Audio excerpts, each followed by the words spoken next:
Assalamualaikum warahmatullahi wabarakatuh. Perkenalkan, nama saya Saiful Rizal, NIM 2010281037 dari Fakultas Keguruan dan Ilmu Pendidikan Universitas Muhammadiyah Jember dari Prodi Pendidikan Olahraga kelas A. Di sini saya akan memaparkan sejarah dan perkembangan pencaksilat di Indonesia maupun di dunia. Yang pertama, sejarah pencaksilat di Indonesia.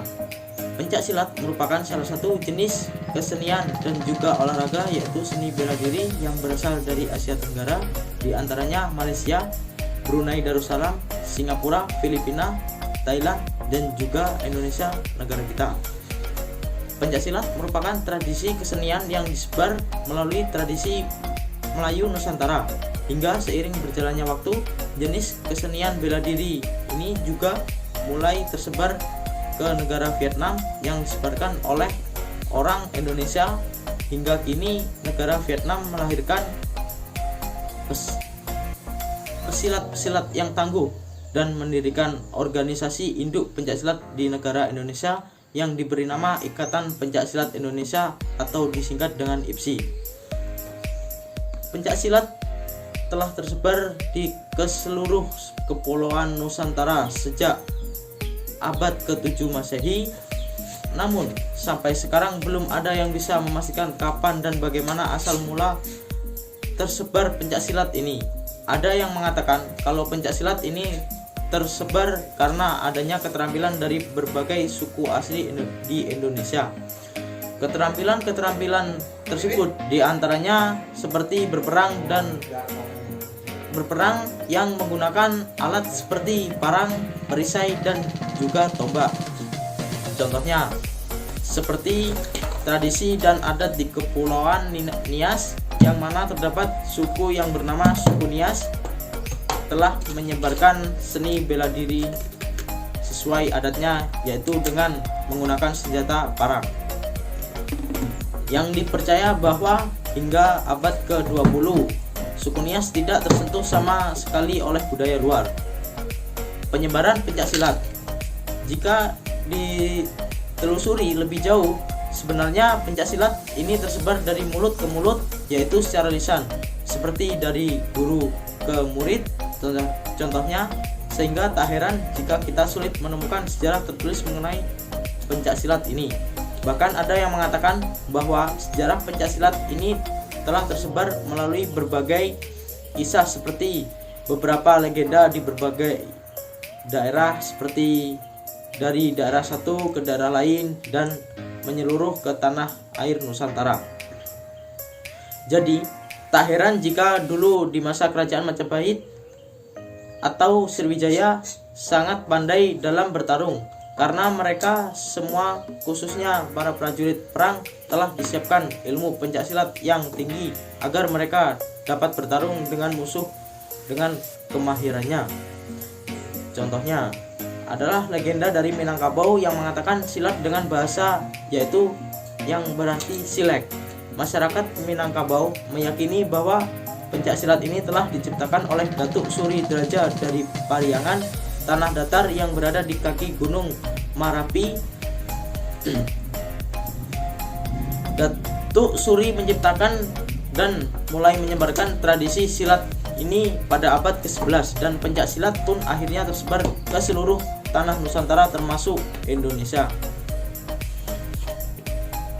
Tanah Nusantara ini diantaranya Indonesia, Myanmar, Malaysia, Brunei Darussalam, sebagian Singapura, dan negara-negara lainnya yang berada di benua Asia bagian Tenggara.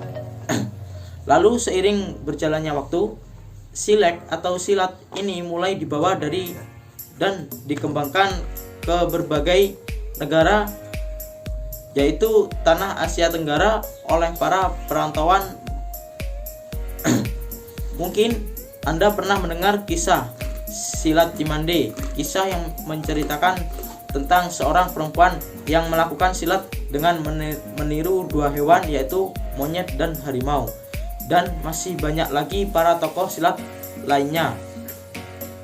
Tentunya di setiap daerah pasti memiliki tokoh silat masing-masing dengan berbagai keahlian dan jurus sifat yang dimiliki para tokoh silat daerah atau biasa disebut sebagai pendekar.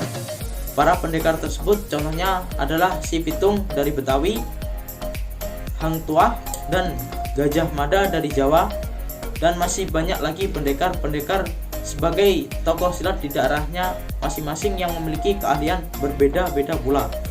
Perkembangan pencak silat di dunia.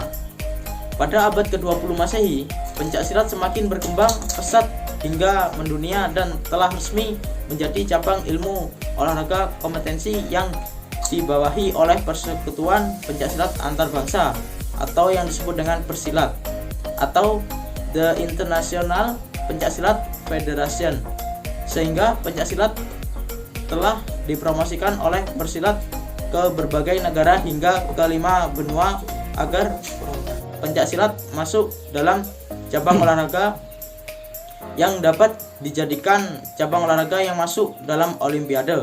Sehingga dengan kata lain, Persilat telah mempromosikan pencaksilat ini untuk dijadikan kompetensi olahraga berskala internasional. Sehingga terdapat ketentuan dan kebijakan bahwa anggota yang mengikuti kompetisi pencaksilat internasional ini merupakan anggota yang telah diakui oleh Persilat. Maka dari itu, beberapa federasi pencaksilat telah bekerja sama dengan Persilat untuk mendirikan Federasi Pencaksilat Eropa. Federasi tersebut telah menghasilkan kejuaraan dunia pencaksilat pertama di luar Asia pada tahun 1986 yang menggunakan tempat di kota Wina, negara Austria. Pencaksilat mulai diperkenalkan sebagai bagian dari program pertunjukan Asian Games pada tahun 2002 yang diselenggarakan di kota Busan, negara Korea Selatan. Asian Games merupakan Asian Games pertama kali yang memasukkan pencaksilat sebagai bagian dari program acara tersebut, dan pada bulan Desember 2002 merupakan kejuaraan pencaksilat dunia terakhir yang diadakan di kota Penang, negara Malaysia.